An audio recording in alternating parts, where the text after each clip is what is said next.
pendant qu'on a prié, il y a une servante de Dieu que Dieu va sortir. Et lorsque Dieu te sortira de là, il te donnera un mari qui est 3 fois plus que le gars que tu as. Amen, pasteur. Amen, hein? Laissez Judas Iscariote tranquille. Dis à ton voisin, laissez Judas Iscariote tranquille. Il est là pour ta destinée.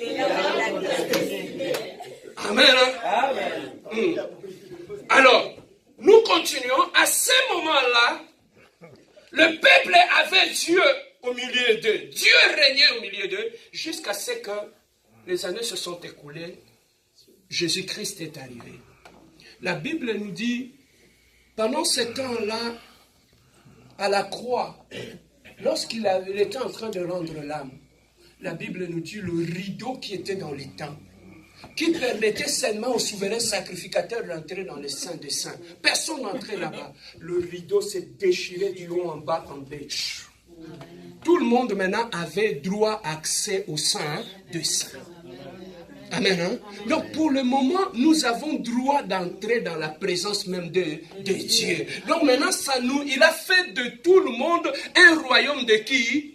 Des sacrificateurs. Donc comme nous sommes tous des sacrificateurs, maintenant nous avons droit d'entrer dans la présence de Dieu. Alors écoutez ceci. Tout le monde dit, Dieu a fait de nous tous un royaume de sacrificateurs. Est-ce que tu sais quelles sont les exigences que Dieu exigeait aux souverains sacrificateurs? Non. Il ne s'habillait pas comme tout le monde.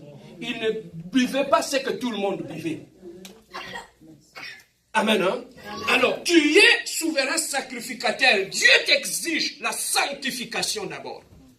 Une vie de sanctification. Parce que tu entres dans la présence même de Dieu. Alors, pendant ce temps-là,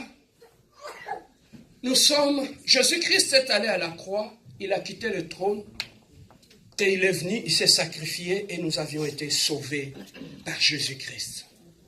Mais la Bible nous dit, pour que nous puissions bénéficier de l'œuvre de la croix, il y a des conditions que nous devons remplir. Parmi les conditions, entre autres, c'est celui d'accepter Jésus-Christ d'abord comme notre Seigneur et Sauveur. Donc ça, c'est la première des conditions que nous devons remplir pour bénéficier de tout ce qu'il y a comme bénéfice qui est lié à la croix.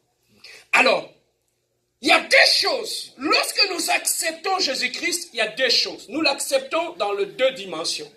Nous l'acceptons d'abord comme notre sauveur, parce que nous étions condamnés au péché, et lui, il a pris notre place et il nous a sauvés.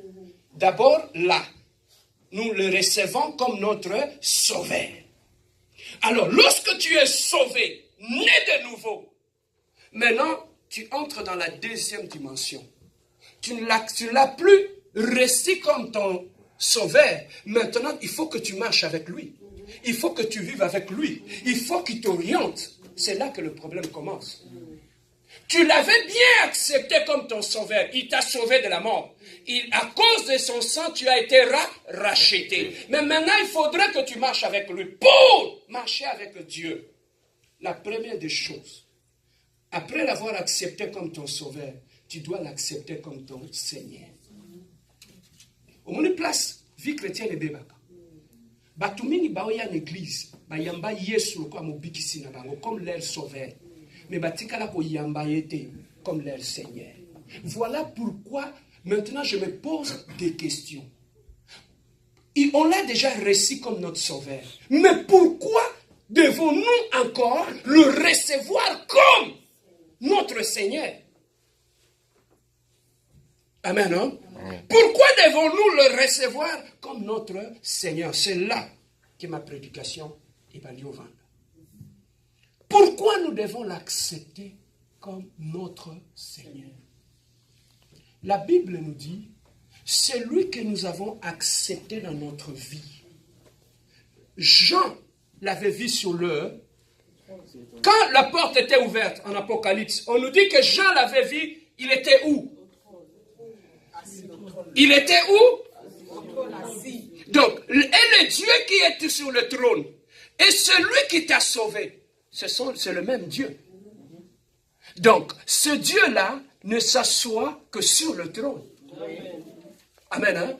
Alors, lorsque je l'accepte dans ma vie, il ne va pas rentrer et rester debout. Il faut affanda. Est-ce que Nzambe wana avandi na trône?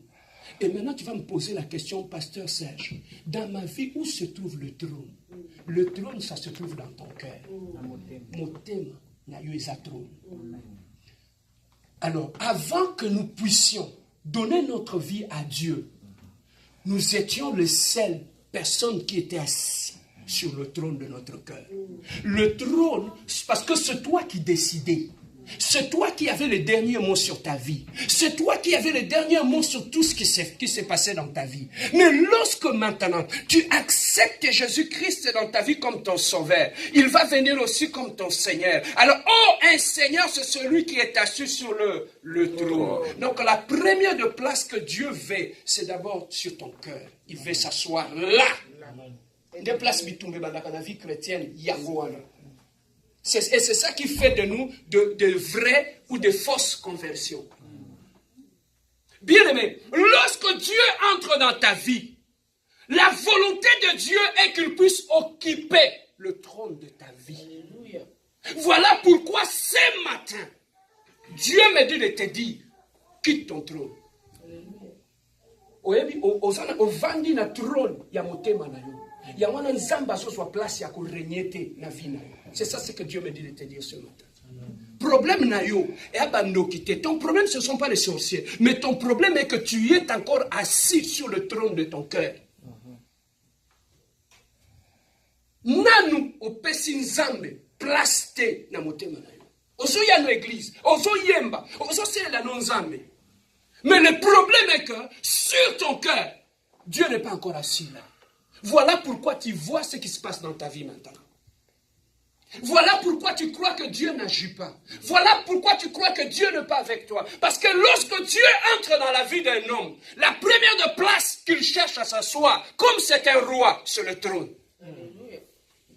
Celui qui est rentré dans ta vie, Yebakango, c'est un roi. Oh, un roi! Sa place, c'est le trône. Pourquoi il veut s'asseoir sur le trône? Lorsqu'il est un roi est assis sur le trône, il dirige tous ses sujets et il contrôle tout. La décision, non, c'est un royaume. Et où tu as un trône? Amen. Et lorsque Jésus-Christ entre dans ta vie et qu'il s'assoit sur le trône de ton cœur, c'est là que le changement dans la vie commence. Amen. Hein? Comme tu lui as donné cette place-là, et là, il va commencer maintenant à travailler dans ta vie. Au vendis a noté qu'obligé à ça le logoté la vie.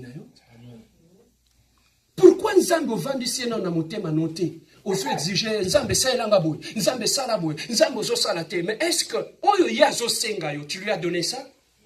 La place, le trône de ton cœur. Est-ce que tu lui as donné cette place-là? Voilà pourquoi aujourd'hui, ce matin, je viens seulement te dire, mon frère, quitte ton trône. Regardez celui qui est à gauche de toi. Dis-lui, mon frère, quitte ton trône. Amen. Hein? Alors, lorsque Dieu n'est pas encore assis sur son trône, dans la vie d'une personne, qu'est-ce qui arrive? Tu es né de nouveau, tu es sauvé. Mais Jésus-Christ n'est pas encore assis sur le trône de ton cœur. Qu'est-ce qui arrive? Comment reconnaître une personne qui a accepté Jésus-Christ comme Seigneur et Sauveur, mais Jésus-Christ n'est pas encore assis sur le trône de son cœur? Papa, mais est-ce que Jésus-Christ est assis sur mon trône, sur le trône de mon cœur? Tu peux être un bon prédicateur, mais il y a vanité. Amen. Mais par quel signe maintenant saurons-nous que Jésus-Christ est réellement, que Jésus-Christ n'est pas assis sur son trône dans la vie d'une personne? La première des personnes, la première des choses qui peut nous permettre à remarquer que Jésus n'est pas assis sur le cœur, le trône du cœur d'un homme, c'est l'orgueil. Kibongaï. Une personne, lorsque Jésus n'est pas assis sur ton trône, c'est l'orgueil. Amen. Hein? La première des choses, c'est l'orgueil. La deuxième des choses qui peut nous permettre pour de savoir que Jésus-Christ n'est pas assis dans la vie d'une personne. Cette personne-là ne cherche pas la volonté de Dieu dans ce qu'il fait. Pourquoi il y a un nzambe ya vie na ye? Il y a un roi ya vie na ye. A tout la nzambe loko moko te. Il fait tout ce qui lui passe par la tête. Lorsque même il est dans son mariage, s'il veut envoyer n'importe qui aller se promener, il va l'envoyer. Sans remords, sans rien. Pourquoi? Parce qu'il y a un roi ya vie na ye. Un reine ya vie na ye. Bien aimé, eza pasi kobala mutoyo nzamba vandi na motema nete osala boye le loi on a une décision boye l'obé on a une décision boye la personne n'est pas stable et la personne n'est pas fiable parce qu'il dépend des émotions. Amen, hein?